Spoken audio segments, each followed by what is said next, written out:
Kek TV KPM. Okay, baik, bertemu kembali.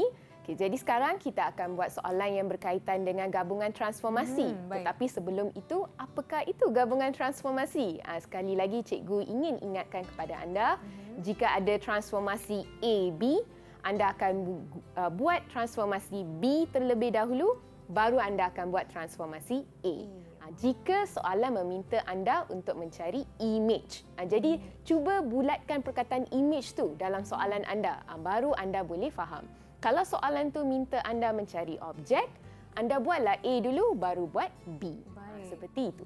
Okey, baik. Kita boleh lihat soalan yang pertama seperti anda boleh lihat di skrin. Okey, raja di sebelah menunjukkan beberapa segitiga dilukis pada sata kartis.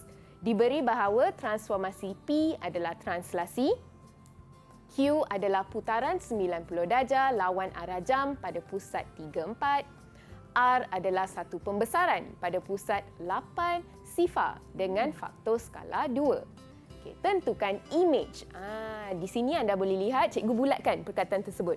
Image. Cikgu bulatkan perkataan image bagi segitiga A.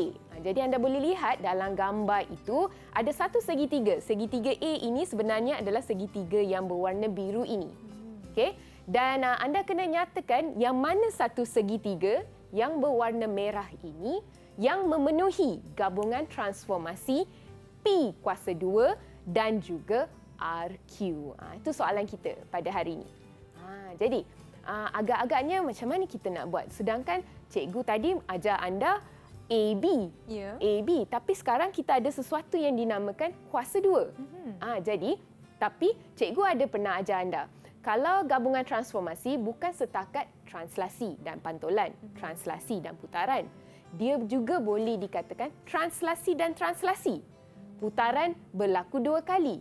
Ataupun pembesaran itu berlaku 2 kali. Jadi, adakah itu yang sesuai untuk P kuasa 2? Jadi Nisa, bolehkah kita tanya murid kita siapa yang boleh jawab? Tiada masalah. Mungkin ada yang dah lakukan ulang kaji terlebih dahulu kan? Betul, betul. Jom kita jadi uji siapa mereka. yang boleh jawab untuk soalan A? Ada nak cuba? Charlene, silakan. Okey, silakan Charlene. Tetapi sebelum tu, cikgu nak tanya Charlene. Ya. Charlene, P kuasa 2 ni sebenarnya ialah apa? Transformasi P iaitu translasi berlaku sebanyak 2 kali. Bagus Charlene, bagus tanya. Okey, jadi apakah jawapan Charlene? Segitiga mana? Segitiga T. Segitiga T. Jadi itu adalah jawapan Charlene. Tapi sebelum kita semak jawapan, apa kata kita dengar dulu jawapan bagi soalan B? Soalan B. Soalan B. Jadi siapa yang ingin cuba? RQ. RQ. Silakan Ifti Hawa. Ifti. Okey, baik Ifti. Cikgu ingin tanya Ifti sebelum Ifti jawab. RQ ini kita akan buat yang mana dulu? Kita kena buat Q dulu baru R. Bagus Ifti, bagus. Okey, jadi apakah jawapannya? Segitiga W. Segitiga W. Okey, jadi tadi Charlene beritahu segitiga T. Ifti pula jawapannya segitiga W. Okey, adakah jawapan mereka betul? Betul. Tanya. Jadi adakah Ifti dan Charlene akan mendapat ganjaran? Betul. Ya. Ifti dan Charlene akan mendapat ganjaran. Okey. Baik. Jadi sekarang anda boleh lihat jawapan di sini. Telah anda boleh lihat bagaimana transformasi itu berlaku sebanyak 2 kali untuk soalan A. Dan bagi untuk soalan B, bagaimana transformasi tersebut R dan Q berlaku. Jadi, kenapa jawapan itu adalah W? Kenapa jawapan itu adalah T? Ditunjukkan dengan jelas dalam gambar ini. Dan untuk pengetahuan anda, soalan ini adalah soalan daripada buku teks matematik. Jadi, anda boleh rujuk buku teks matematik anda. Baik. Okey, baik. Kita ke soalan yang seterusnya. Okey, dalam soalan ini, dalam raja di sebelah, trapezium G tanda-tanda ialah image bagi suatu objek di bawah gabungan transformasi. Diberi bahawa transformasi T ialah pembesaran pada pusat 14 dengan faktor skala negatif 2. V adalah putaran 180 pada asalan dan W ialah pantulan pada garis Y1. Tentukan objek. Biar cikgu bulatkan perkataan itu. Objek. Baik. Tentukan objek bagi trapezium G tanda-tanda. Okey, jadi sebenarnya anda kena ingat yang paling penting adalah tertib transformasi. Apa itu tertib transformasi? Cikgu dah terang dah sebentar tadi. Kalau image, anda buat yang belakang dulu, baru anda buat yang depan. Kalau kita nak cari objek, buatlah yang depan dulu, baru buat belakang. Bagus Nisa. Baik. Nisa dah already Masih boleh. mengingat. Masih mengingat. Okey, jadi mungkin kita boleh dengar jawapan daripada murid kita? Boleh. Jadi siapa yang boleh beri jawapan? Dia nak cuba. Silakan. Baik. Silakan. Ain. Ain? Ya, Okey, apakah jawapan Ain? Tentukan yang mana satu objek. WV, trapezium F. Trapezium F. Trapezium F. Okey, baik. Jawapan Ain adalah trapezium F. Adakah betul? Betul. Tadi kalau kita lihat gambar sebentar tadi, kalau kita cuba nak bandingkan, trapezium F itu adalah jawapan yang betul. Ya, jadi ganjaran untuk Ain? Ya, betul. Ganjaran betul. untuk Ain. Ganjaran untuk Ain. Okey, baik. Kita ke yang seterusnya. Ini adalah satu contoh. Okey, contoh ini raja di sebelah menunjukkan titik P dan titik Q pada sata Cartesian. Okey, diberi bahawa transformasi A adalah translasi, B adalah satu pantulan dan C adalah satu putaran. Okey, tentukan image. Okey, bagi titik P. Tadi kita lihat gambar. Sekarang kita lihat titik sahaja. Satu titik pun dah cukup. Okey, yang melalui gabungan transformasi AB dan juga BC. Baik, satu tips untuk anda yang berada di rumah, jika anda ingin menjawab soalan ini, disarankan anda membuat template sebegini. Okay, jika anda ingin membuat AB, anda buat template yang begini. Kita ada kotak, kita ada anak panah, kotak, anak panah, kotak. Sebenarnya anda tidak perlu lukis kotak ni, anda hanya perlu tulis satu kurungan. Kurungan-kurungan. Baik. Untuk menjadikan slide cikgu ni lebih menarik, cikgu lukis satu kotak. Baiklah. Sebenarnya anda tidak perlu lukis kotak. Kurungan pun dah cukup. Apa yang perlu anda letak dalam kurungan? Koordinat bagi titik itu. Koordinat asal, lepas tu dia akan menjalani transformasi pertama, apa koordinat dia? Transformasi yang kedua, apa koordinat dia? Di atas anak panah ni, kita nak tulis apa? Kita akan tulis kalau A, B, B dulu, baru kita tulis A. Okey, tak apa. Mungkin rasa macam keliru sedikit. Mungkin kita dengar daripada rakan anda apakah jawapannya.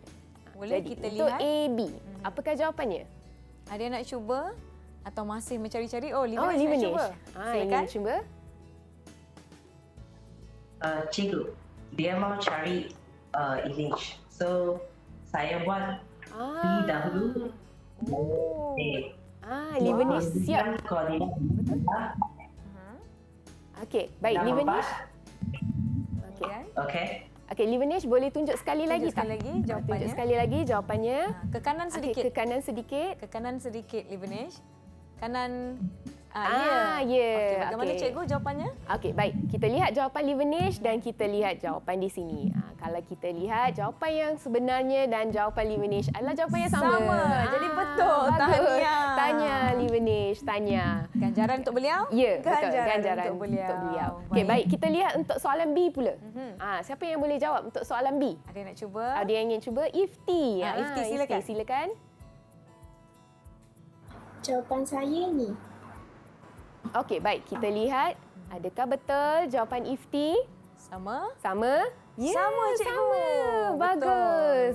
Bagus Jadi, Ifti. Okey, jadi ganjaran untuk Ifti juga. Ifti. Tetapi Okey. cikgu, saya tertanya-tanya. Betul? Apa akan terjadi sekiranya kalau saya tidak melakukan atau memberi jawapan mengikut template tersebut? Adakah jawapan saya akan menjadi salah? Okey, sebenarnya tidak salah. Kalau tidak guna template, tidak salah. Tetapi cikgu sarankan anda guna template supaya senang. Kita nak senangkan hidup kita. Jadi anda nak senangkan hidup anda dan anda nak senangkan hidup cikgu yang sedang menyemak kertas anda, anda buatlah template yang sebegini. Oh, boleh elakkan terkeliru juga ya Betul, cikgu? betul. Baiklah, Okey, jom baik. cikgu kita teruskan. Okey, baik. Yang seterusnya kita akan lihat kita akan lihat memerihalkan transformasi. Baik, Kita okey. akan lihat memerihalkan transformasi. Okey, di mana kita akan lihat bagaimana kita nak tulis translasi, pantulan, putaran dan pembesaran. Okey, jika soalan itu adalah jawapannya adalah translasi, kita tidak berhenti setakat nama translasi. Baik. Kita kena tulis translasi itu apa. Putaran tu apa? Pantulan tu apa? Pembesaran tu apa? Semua ini adalah info penting untuk anda yang saya harap akan membantu anda bila anda menjawab soalan memerihalkan transformasi nanti. Okey, baik. Jadi kita lihat satu soalan. Okey, soalan ini, okey, dalam raja di sebelah, E tanda ialah image bagi objek E di bawah gabungan transformasi ST.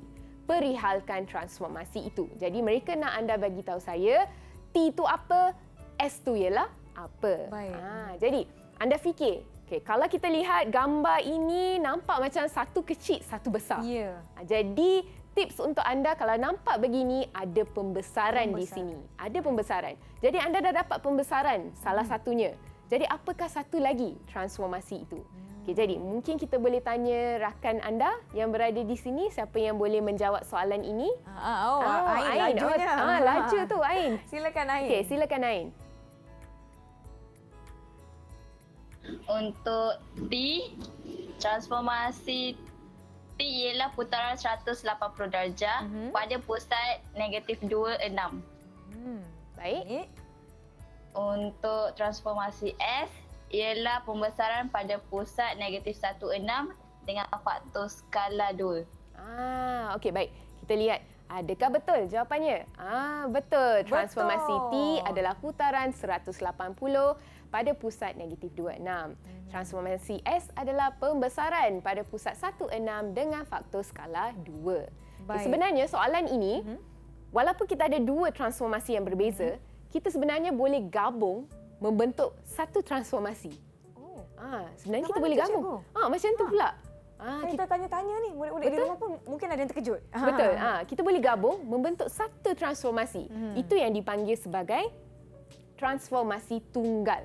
Kalau anda boleh lihat perkataan itu, transformasi tunggal tu apa sebenarnya? Nyatakan satu transformasi yang menggabungkan dua tu tadi. Baik. Jadi siapa yang boleh beri cikgu jawapannya? Senang saja jawapan tersebut. Charlene, silakan. Silakan Charlene.